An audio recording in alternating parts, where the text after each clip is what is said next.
But first, a lady who helps some feathered friends make it through a tough winter.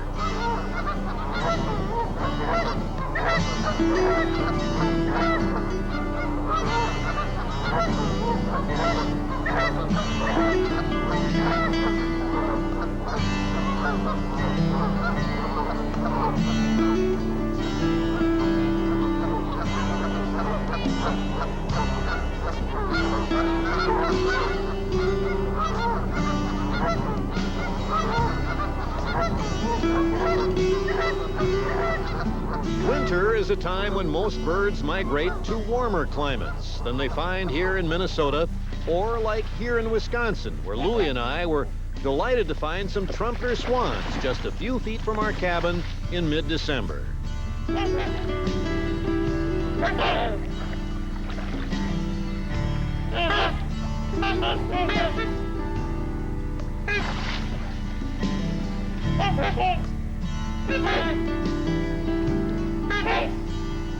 Round him up, Louie.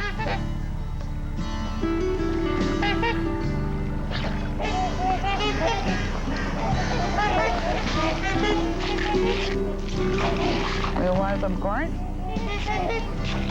Come on. I got some for you.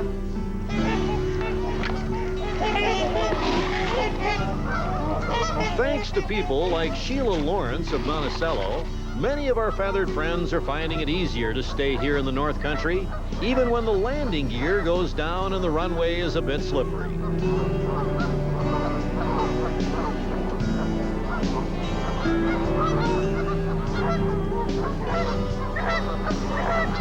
For it is here on the Mississippi River these phenoms of flight find refuge from the elements.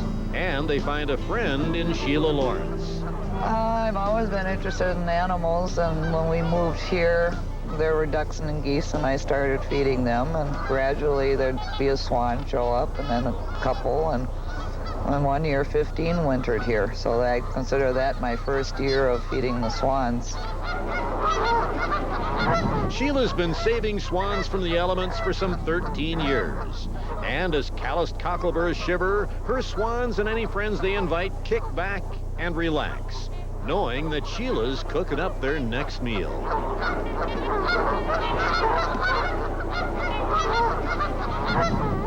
How much food do you go through? I mean, look at the birds out here. How much food do you give them a month?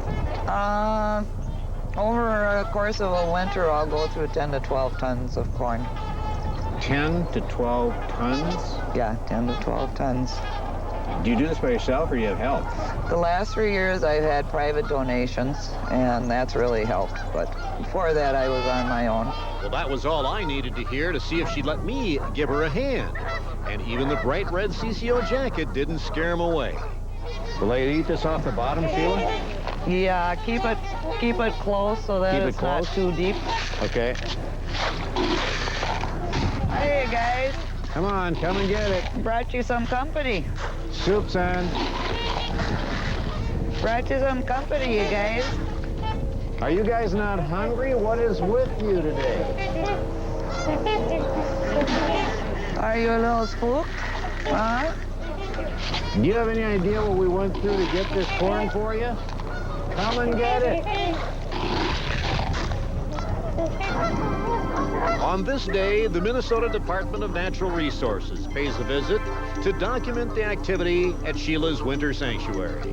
She's even interviewed by DNR Commissioner Alan Garber. He's not here to tell her what to do for the benefit of the birds, but for her to tell him the secrets of success in feeding the trumpeter swans. I'd like to say that this is yet another success story of how if we watch the resource and if people like Sheila are so interested, and with our help, these are success stories we can have. This means the DNR working with the people who live in an area and who've identified this species and this habitat as very important, worthy of our efforts to try to protect it.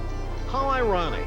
As the commissioner spoke of harmony between the DNR and the people, the symphony of swans serenading the shoreline continued, with ducks and geese providing the harmony.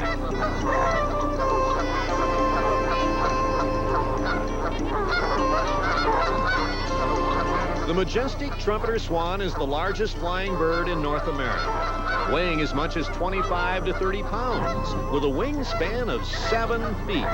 The trumpeter had completely disappeared from Minnesota and Wisconsin back in the 1880s and didn't return until the 1960s. So now we're up to about 700 birds this year in Minnesota, was our fall estimate. About over 75 pairs this year hatched more than 200 young in the wild, so we've come a long ways. A long ways indeed, thanks to our out-and-about conservationist extraordinaire, Sheila Lawrence.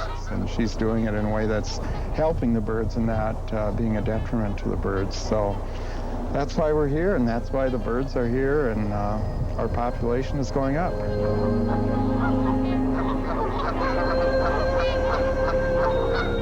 Now, I'm told that your husband, Jim, is retired, and he wants to go south, and you say, I can't go south because I've got these birds to feed here. Right. I said, whenever it happens that there aren't swans here anymore, then I'll go south. I said, but until then, you can go south, and I'll stay here. Our out-and-about hats are off to Sheila, who's created a natural outdoor amphitheater. It's Minnesota's majestic Swan Harmonic Orchestra. It's her Swan Song, composed and conducted by Sheila Lawrence.